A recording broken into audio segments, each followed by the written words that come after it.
ঈদগাঁওয়ে চাঁদাবাজি দখলবাজির বিরুদ্ধে কঠোর হুঁশিয়ারি, অপরাধীদের স্থান নেই, লুৎফুর রহমান কাজল এমপি।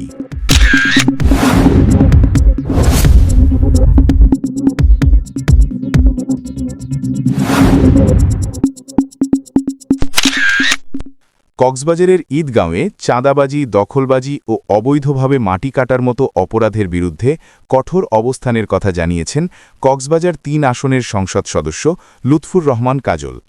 তিনি বলেন, এসব অনিয়মের সঙ্গে জড়িত কাউকে কোনোভাবেই ছাড় দেওয়া হবে না।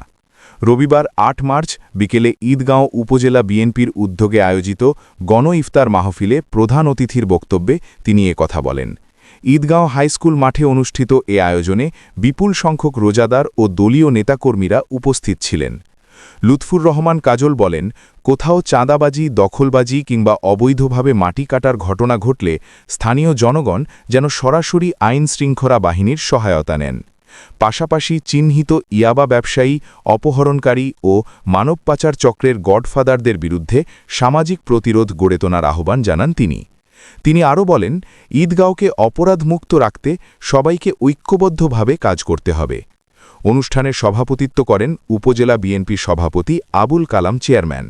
উপজেলা বিএনপির সাধারণ সম্পাদক সেলিম মাহমুদের সঞ্চালনায় বিশেষ অতিথি হিসাবে বক্তব্য রাখেন কক্সবাজার জেলা বিএনপির সহসভাপতি এম মমতাজুল ইসলাম এবং ঈদগাঁও থানার ভারপ্রাপ্ত কর্মকর্তা ওসি এটিএম শিফাতুল মাজদার।